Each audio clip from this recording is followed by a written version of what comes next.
नमस्कार, मैं निशी भाटिया और आप देख रहे हैं न्यूज वॉच इंडिया। चलिए खबरों की शुरुआत करते हैं, लेकिन उससे पहले दिल्ली से आई एक बड़ी खबर की ओर रुख करेंगे, जहां पर मनीष सिसोदिया की कोर्ट में पेशी हो चुकी है। इस वक्त की बड़ी खबर हम आपको दिखा रहे हैं, जहां पर एक्सपर्ट्स कमेटी के सुझाव को नहीं माना। इसके साथ ईडी ने कई बातें सामने रखी है, जिसमें शराब नीति में प्रॉफिट मार्जिन को बढ़ाया गया। इसी के साथ दक्षिण भारत ग्रुप को फायदा पहुंचाया गया है। इस वक्त की बड़ी खबर हम आपको दिखा रहे हैं, जहां पर ईडी ने कई बातें सामने रखी, जिसमें रिटेलर को बड़ी मात्रा में लाभ पहुंचाया गया। इसी के साथ पुलिस के निर्माण में गड़बड़ी की कई बातें सामने आई हैं।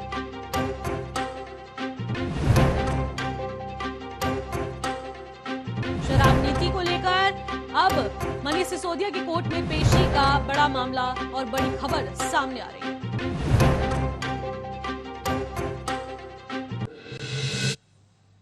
वाराणसी में बीजेपी सांसद मनोज तिवारी ने दिल्ली के सीएम अरविंद केजरीवाल को लेकर बड़ा बयान दिया है। उन्होंने कहा कि अरविंद केजरीवाल खुद साजिश करके माहौल बना रहे हैं। वो खुद मनीष सिसोदिया को मरवाना चाहते हैं, क्योंकि मनीष सिसोदिया के पास अरविंद केजरीवाल के बहुत सारे राज हैं।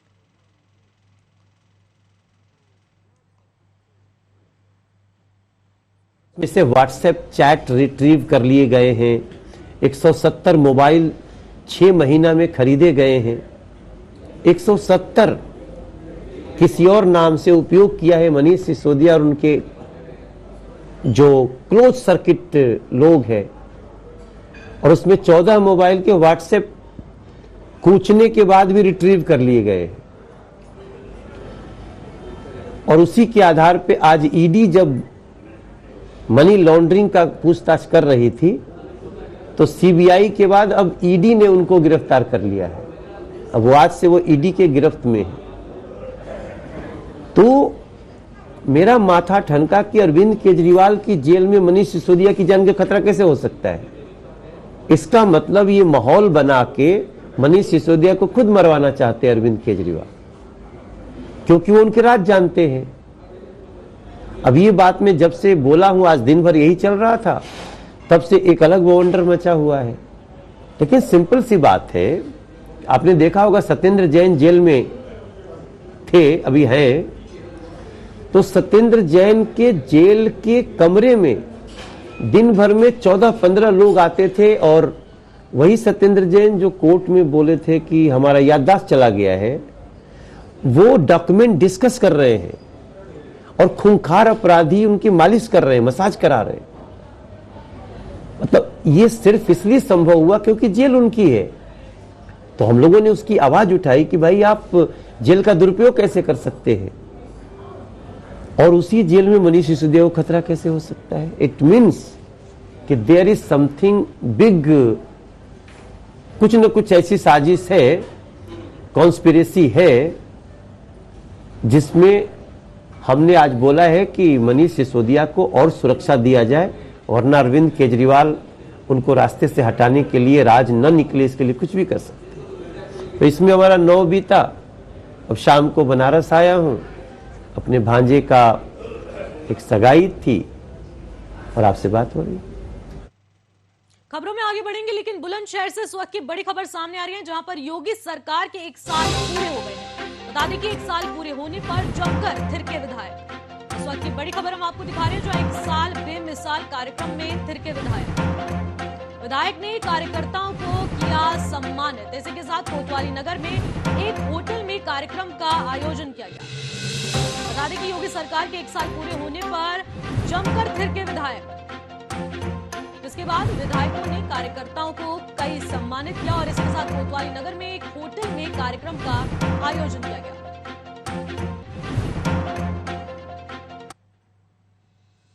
लखनऊ से भी इस वक्त की बड़ी खबर सामने आ रही है, जहां पर सपा महासचिव शिवपाल यादव का ट्वीट सपा सदैव सामाजिक न्याय की प्रायोरिटी कर रही है। इसके साथ शिवपाल ने और भी कई बातें कही, जिसमें सपा सरकार से ही मंडल कमिश्नर की सिफारिश को लागू किया। SC/ST के लिए प्रोन्नति में आरक्षण को बनाए रखना, शिवपाल ने कई ऐसी तमाम बातें कही। इसी के साथ 77वें संशोधन के बावजूद प्रोन्नति का आरक्षण को बनाए रखा। इस वक्त की बड़ी खबर हम आपको दिखा रहे हैं, जहां पर बयानबाजी के खेल में एक और बयान सामने आया, जिसमें नेताजी ने ही जिले की पंचायत चुनाव में महिलाओं को आरक्षण दिया है।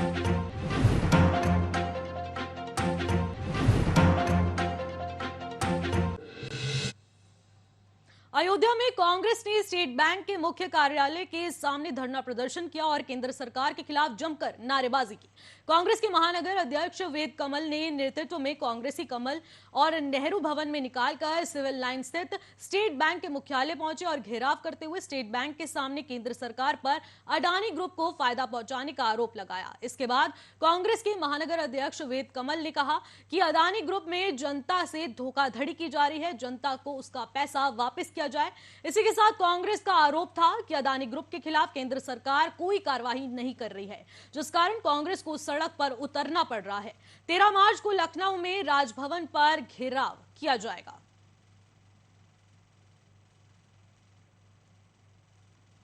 जिस तरीके से ये सरकार बुनियादी ढांचे को से छेड़छाड़ कर रही है और जो भी संस्थाएं हैं जैसे स्टेट बैंक है, LIC है, इनमें जो गरीबों का और मध्यम वर्ग का पैसा जमा है उसको अडानी को देने के लिए मजबूर किया जा रहा है, जिसको लेके आज हम कांग्रेस जन यहाँ पे प्रदर्शन कर रहे हैं। ये पूरे जिले के यहाँ पे आज कांग्रेस जन इकट्ठा है। क्या मांग कर रहे हैं आप? हम लोग मांग कर रहे हैं कि जिस तरीके से ये संस्थाओं को लूटा जा रहा है और बेचा जा रहा है, इस पे रोक लगाई जाए। आगामी 13 तारीख को हम लोग इसी को लेकर राजभवन का भी घेराव कर रहे हैं। चलिए मिर्जापुर से आई एक बड़ी खबर की ओर भी रुख कर लेते हैं, जहां पर यूपी में बीजेपी अध्यक्ष भूपेंद्र चौधरी का बड़ा बयान सामने आया है।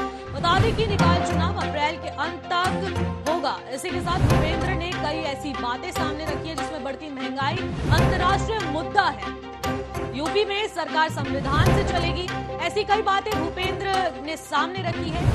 इसी के साथ उमेश पाल हत्याकांड दुखद है और साथ ही साथ सरकार पीड़ित परिवार के साथ खड़ी। इस वक्त की बड़ी खबर हम आपको दिखा रहे हैं, जहां पर भूपेंद्र चौधरी के कई बड़े बयान सामने आए, जिसमें उन्होंने कहा कि माफियाओं को सपा सरकार में संरक्षण मिला।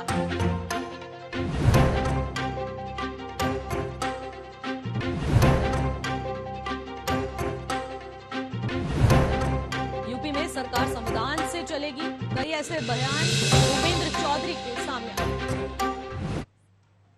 खबरों में आगे बढ़ेंगे, लेकिन लखनऊ से आई इस वक्त की बड़ी खबर पर रुख कर लेते हैं, जहां पर मौसम परिवर्तन के साथ वायरल फीवर का प्रकोप भी बढ़ने लगा है। बता दें कि वायरल फीवर के अटैक से अस्पतालों में बढ़ने लगे हैं मरीज। इस वक्त की बड़ी खबर हम आपको दिखा रहे हैं, जहां पर बलरामपुर और लोकबंधु अस्पताल में मरीजों की संख्या बढ़ने लगी है। इसी के साथ डॉक्टरों के मुताबिक इन्फ्लुएंजा के बताए जा रहे हैं ये लक्षण। बता दें कि इन्फ्लुएंजा वायरस के मरीज लगातार बढ़ रहे हैं और लक्षण सामने आ रहे हैं। इस वक्त की बड़ी खबर हम आपको दिखा रहे हैं।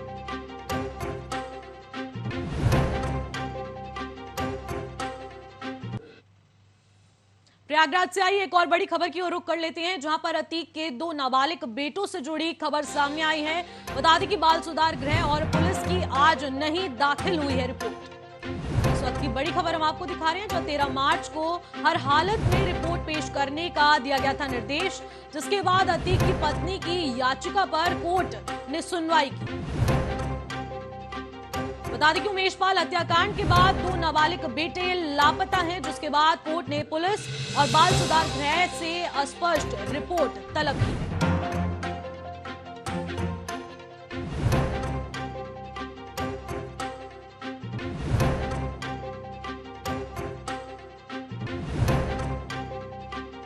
अतीक की पत्नी की याचिका पर कोर्ट ने की सुनवाई।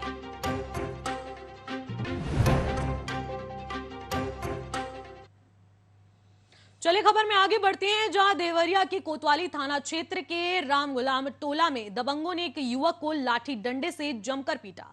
युवक जब बेहोश हो गया, उसके बाद दबंगों ने जमीन पर घसीटकर युवक के मुंह पर पैरों से मारते रहे, जिसके बाद वीडियो सोशल मीडिया पर खूब वायरल हो रहा है। इसके बाद घायल युवक को मरा समझे सभी लोग छोड़कर फरार हो गए। इसी के साथ पीड़ित ने थाने को लिखित तहरीर दी, लेकिन थाने में बैठे दरोगा जी ने पहले तहरीर को बदलवाया और फिर पीड़ित न्याय की गुहार लगाता रहा, लेकिन कोतवाली में मनमानी तरीके से थाने में भगा दिया गया। इसी के साथ पीड़ित ने बताया कि आरोपियों ने दरोगा जी का अच्छा संबंध था।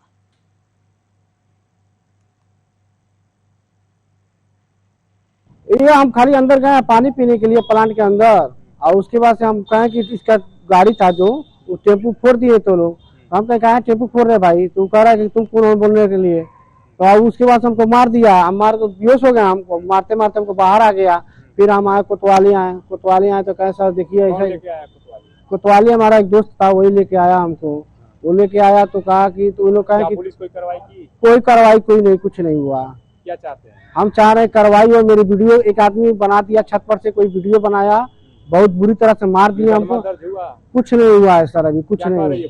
पुलिस अभी कोई कार्रवाई नहीं कर रही है।